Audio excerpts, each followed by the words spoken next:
नमस्कार। इस वीडियो में आज हम कंडक्टिंग मीडियम में इलेक्ट्रोमैग्नेटिक वेव प्रोपगेट होती है तो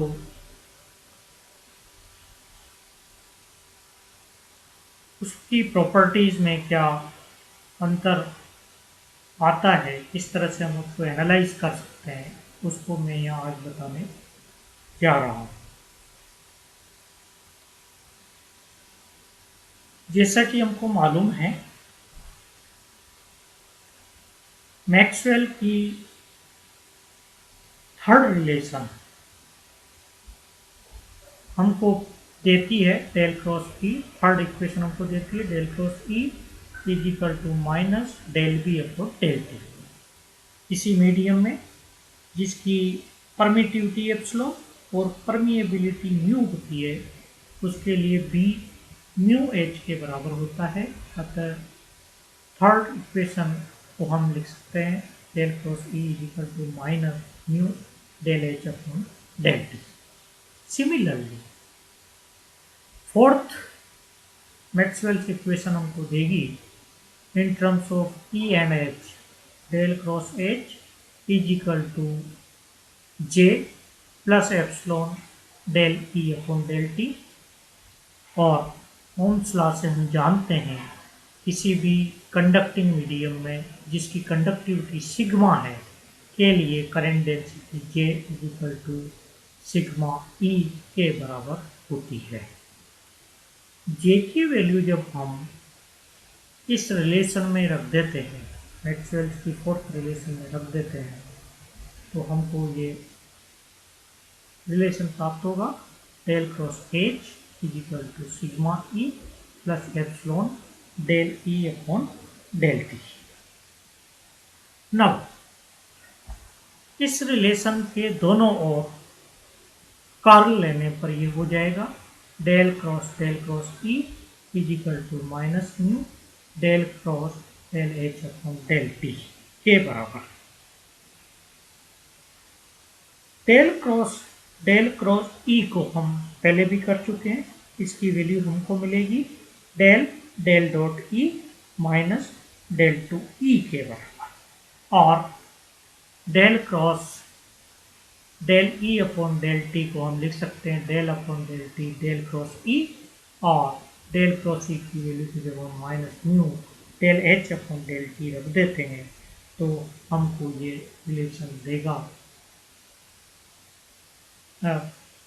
डेल क्रॉस एच की वैल्यू रख देते हैं तो हमको ये रिलेशन देगा minus mu del upon del T epsilon del E upon del T plus sigma E. Simplify करने पर रिलेशन हमको प्राप्त होगा del del dot E minus del two E is equal to minus mu epsilon del two E upon del T two minus mu sigma del E upon del T. और हम जानते हैं कि चार्ज फ्री रीजन में rho is equal to zero होता है, अतः Gauss law del dot E is equal to zero हमको प्राप्त होता है।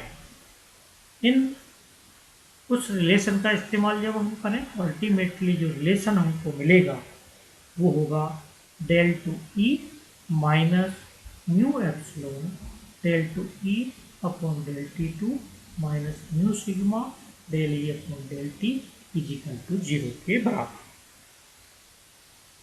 सिमिलरली यदि हम इस रिलेशन के दोनों ओर कर्ल लें और डेल क्रॉस ई जो टर्म आ रही है उसको इस्तेमाल इस रिलेशन से minus mu dot del upon del H को डेल टी को रिप्लेस करें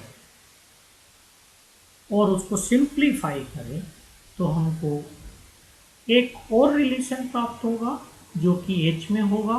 उसकी फॉर्म भी सेम इस रिलेशन के बराबर प्राप्त होती है del two E minus del two E की जगह del two H minus mu epsilon del two H upon del T two minus mu sigma del H upon del T is equal to zero. उस condition में हमको प्राप्त होता है। इस प्रकार E और H दोनों फील्ड सेम इक्वेशन को सेटिस्फाई कर रहे होते हैं। उसके फीचर को समझने के लिए लेट द सॉल्यूशन, ये एक प्लेन वेव सॉल्यूशन देगा।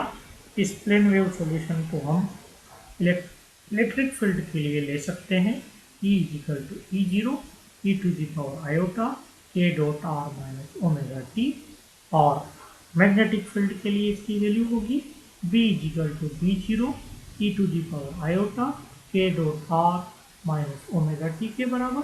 और यदि आप H की फॉर्म में लें तो आप हमको मालूम है E equal to mu H होता है, तो H equal to H0 e to the power iota k dot r minus omega t हमको H फील्ड की वैल्यू सॉल्यूशन देगा। जब इस रिलेशन को मैं इस इक्वेशन में यूज करता हूँ तो मुझे इसका सॉल्यूशन प्राप्त होगा। यहाँ देखिए आप, डेल टू ई है, डेल टू ई जब हम इसको डबल डेरिवेटिव करें स्पेशल कोऑर्डिनेट के रिस्पेक्ट में तो ये हमको माइनस के स्क्वायर देगा। यहाँ से जब आप del two upon del T two double derivative निकालें तो माइनस आयोटा से ये आपको minus mu epsilon omega square देगा। और यहाँ से आपको फर्स्ट डेरिवेटिव आप निकालेंगे तो ये हमको देगा म्यू सिग्मा आयोटा ओमेगा। इस प्रकार इस रिलेशन को जब हम इसमें रख देते हैं तो हमको वैल्यू प्राप्त होगी minus K square E plus mu epsilon omega square epsilon E plus mu sigma iota omega E equal to 0। और के स्क्वायर की वैल्यू जब मैं प्राप्त करना चाहता हूँ तो मुझे मिलेगा K square equal to minus mu epsilon omega square plus iota mu sigma omega के बराबर।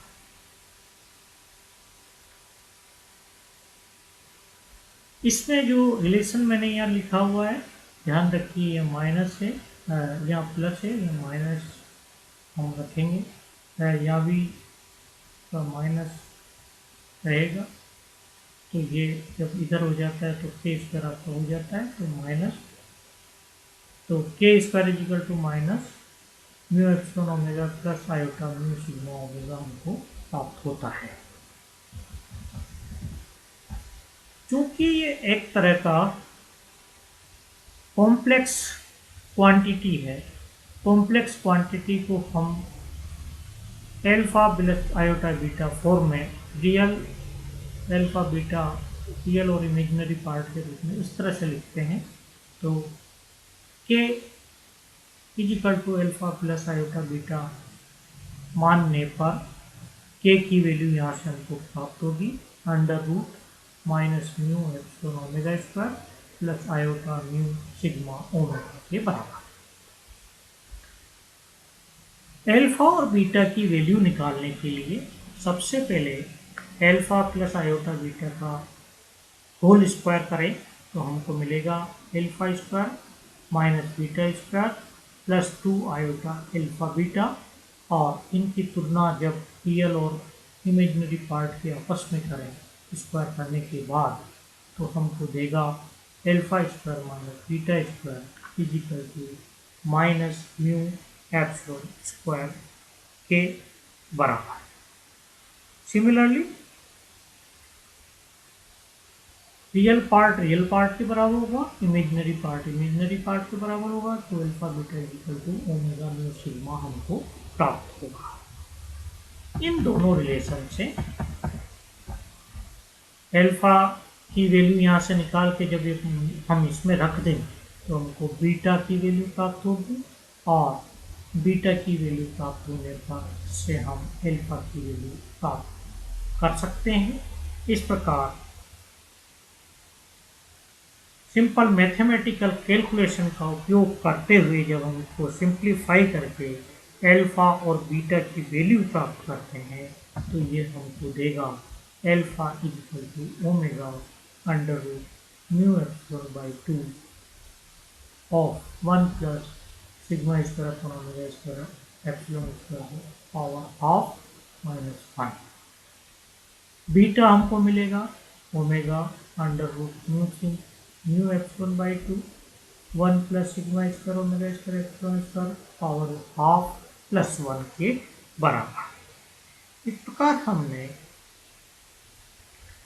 किसी कंडक्टर में प्रवाहित इलेक्ट्रोमैग्नेटिक वेव के लिए प्रोपेगेशन कांस्टेंट के रियल और इमेजिनरी पार्ट निकाले हैं।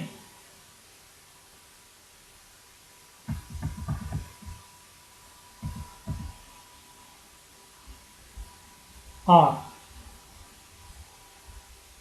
एक गुड कंडक्टर के लिए जब हमें एनालाइज करना हो तो हमको मालूम है गुड कंडक्टर के लिए कंडक्टिविटी सिग्मा का मान काफ़ी अधिक होता है, अतः सिग्मा अपॉन ओमेगा एप्सिलॉन की वैल्यू काफ़ी अधिक होगी 1 से, अतः 1 को नेगलेक्ट मानकर अगर छोड़ दें तो इस रिलेशन की वैल्यू हमको मिलेगी sigma upon omega epsilon, epsilon से एप्सिलॉन आपको कैंसिल हो गया और हमको प्राप्त होगा mu sigma upon omega square epsilon के बराबर। ओमेगा पावर हाफ है तो ये सिग्मा अपॉन ओमेगा एप्सिलॉन हमको मिलेगा, एप्सिलॉन कैंसिल हो गया, म्यू सिग्मा अपॉन ओमेगा हमको प्राप्त होगा। ओमेगा स्क्वायर को जब हम अंदर ले जाएंगे तो हमको ये देगा म्यू ओमेगा सिग्मा बाई 2 के बराबर।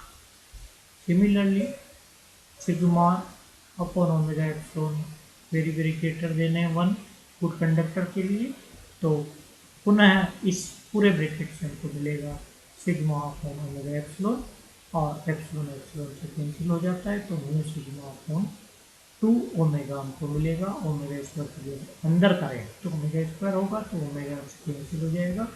इस तरह से हमको म्यू ओमेगा सिग्मा बाई 2 प्राप्त होता है।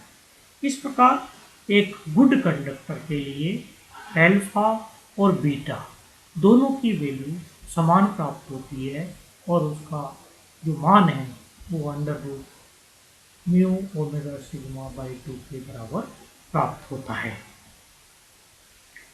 इक्वेशन 4 से हम जानते हैं कि जो इलेक्ट्रिक फील्ड है उसकी value E equal to E0 E I पर K dot R minus omega T होती है, और जब हम के की value alpha plus iota beta रख देते हैं तो यहाँ देखिए आयोटा बाहर भी है तो iota alpha dot are plus iota beta dot are, iota iota इसका होकर माइनस बीटा डॉट आर हमको देगा, तो हमको जो रिलेशन मिलेगा E equal to E0 E to the power minus beta dot R E to the power iota alpha dot R minus omega T के रूप में इलेक्ट्रिक फील्ड की वैल्यू प्राप्त होती है।